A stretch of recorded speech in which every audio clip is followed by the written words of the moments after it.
Di sini ada 5 buah aquascape mini, 1, 2, 3, 4, 5 yang kita lakukan perawatan atau pembersihan pergantian air sebanyak 50%.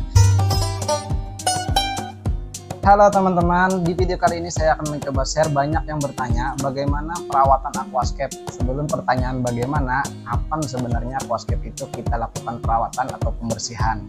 Biasanya secara umum perawatan aquascape itu dilakukan seminggu sekali dengan melakukan pengurasan air sebanyak 50%. Terus bagaimana cara melakukannya? Mudah-mudahan di video ini yang saya coba share, saya coba sedetail-detailnya buat membantu teman-teman bagaimana cara melakukan perawatan aquascape.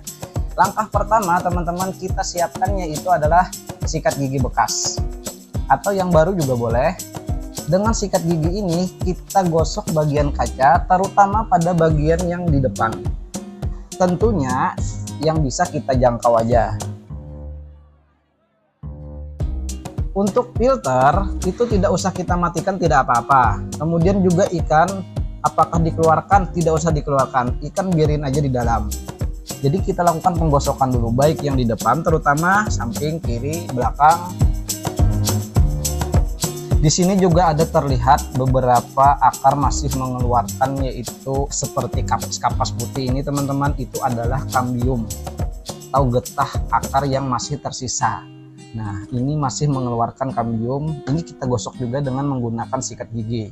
Jadi seumpamanya aquascape kita ini keruh, setelah kita gosok-gosok, kita bersihkan, itu tidak masalah karena bakalan akan kita kuras juga airnya.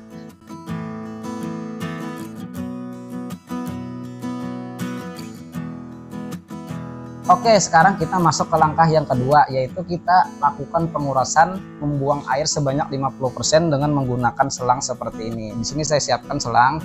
Ini bukan selang seukuran yang aerator buat oksigen yang gelembung itu, bukan teman-teman, itu agak kekecilan, jadi kita gunakan yang lebih besar sedikit. Ini dimana belinya? Ini bisa kita beli di toko bangunan.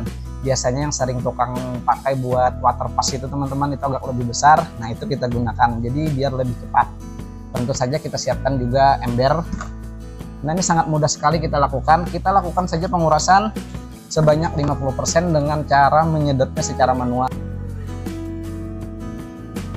Nah ini sudah jalan teman-teman. Tapi ini nanti sambil kita tahan seperti ini. Kadang-kadang kan ada yang takut kalau umpamanya kesedot pasir atau apa. Ini sambil kita tahan-tahan seperti ini. Kita tahan seperti ini, kita aduk-aduk pasirnya, itu tidak akan tersedot pasir. Justru malah mengeluarkan debu-debu yang ada di dalam pasir, dan kalau umpamanya kita tepuk juga bagian tanaman ini juga mengeluarkan debu-debu yang ada di tanaman. Maka debu-debu yang ada di tanaman ini dia tersedot. Selama kita melakukan proses pengurasan itu jangan kita asal buang air saja.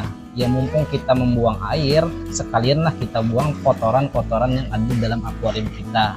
Tanaman busuk, kotoran-kotoran ikan, debu-debu yang mungkin masih menempel di tanaman itu sambil kita tepuk-tepuk dengan cara ditahan, itu nanti dia akan mengeluarkan debu kan. Nah debu-debu itu kita sedot juga. Jadi kita lakukan secara perlahan-lahan dan tentunya diingat jangan sampai berlebihan, cukup 50% saja. Setelah kita lakukan pengurasan teman-teman, kita stop dulu, kita pastikan dulu bagian akuarium. Nah seumpama di sini kan biasanya ada garis-garis nih. Nah itu kita lap-lap dulu, kita bersihkan. Yang sering saya lakukan itu tipsnya dengan menggunakan amplas yang bernomor tinggi. Nah ini kita siapin aja. Nah ini bisa kita gosok di sini biar menghilangkan kerak-kerak yang ada di atas bagian kaca. Hal sederhana tetapi cukup berefek ini. Karena kadang-kadang kalau ada garis itu kurang sedap dilihatnya. Umpama masih bisa digosok dengan menggunakan kapas biasa atau kanebo, tidak masalah. Cuman nggak ada salahnya kita persiapan amplas yang bernomor tinggi. Sebenarnya ini adalah bekas mineral air yang mengering di permukaan. Jadi membuat sebuah garis putih. Nah kalau ini kayaknya bersih, kayaknya nggak ada. Nah, cuman samping-sampingnya sini kayak ada kotor ini.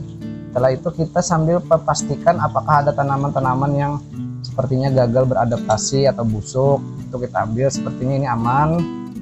Kita lihat di sini. Nah ini justru malah sudah tumbuh teman-teman. Justru sudah malah tumbuh pucuk-pucuk yang baru. Nah luar biasa.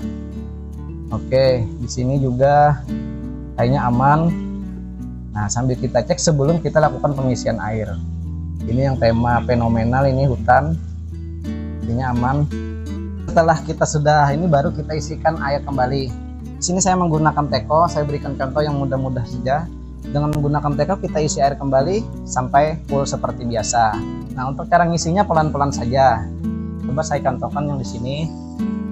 Nah, bisa kita tahan dengan menggunakan tangan seperti ini.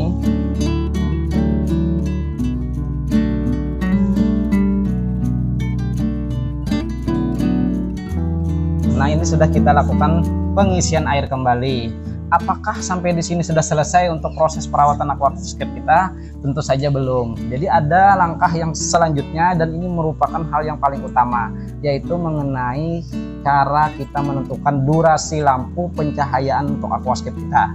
Untuk lampu ini yang perlu kita perhatikan setiap harinya, cukup menyala sekitar 7-8 jam saja ya teman-teman. Jangan sampai dinyalakan 24 jam, itu tidak boleh.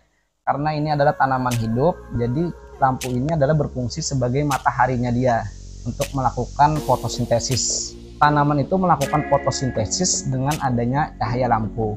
Umpama misal nih teman-teman startnya jam 4 sore. Nah, nanti 4, 5, 6, 7, 8, jam 9 malam, jam 10, jam 11 malam dia matikan. Datang kerja jam 8 di kantor. Kebetulan umpamanya aquascape-nya ada di kantor. Berarti hitung aja itu 7 jam atau 8 jam. Jam 8 berarti jam 9, jam 10, jam 11, jam 12, jam 1 siang, jam 2, jam 3 siang, atau mau pulang kerja itu matikan lampunya. Dan itu kita lakukan secara terus menerus. Nah, ini tips berikutnya yaitu adalah mengenai masalah lampu, dan ini yang paling penting. Di samping kita lakukan pergantian air selama seminggu sekali sebanyak 50%.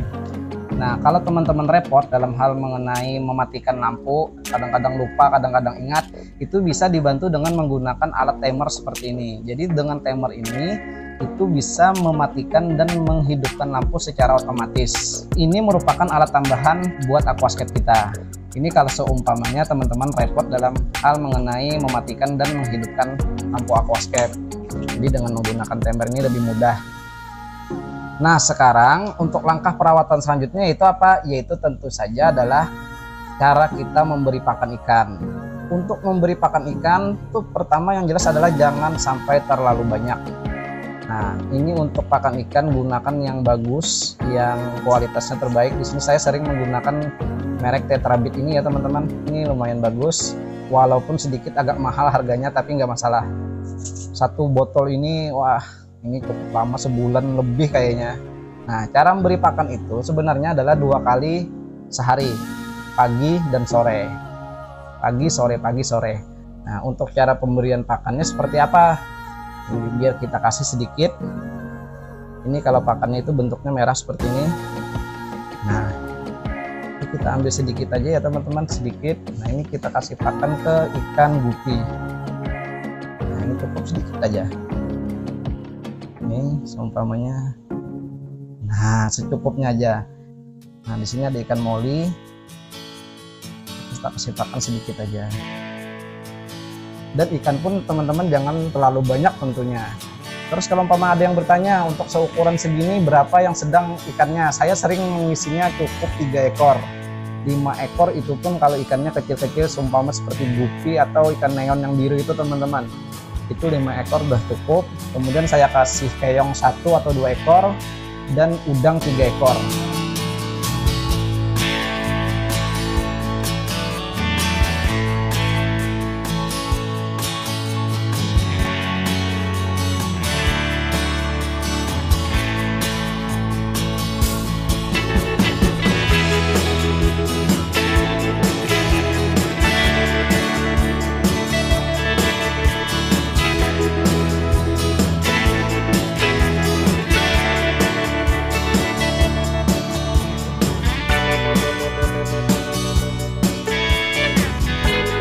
Aquascape-nya sudah bersih, kelima-limanya sudah kita ganti air. Kesimpulannya adalah bagaimana perawatan aquascape itu kita menjaga kebersihan akuarium kita, menjaga kebersihan aquascape kita dengan cara melakukan hal yang seperti yang kita bahas di awal tadi.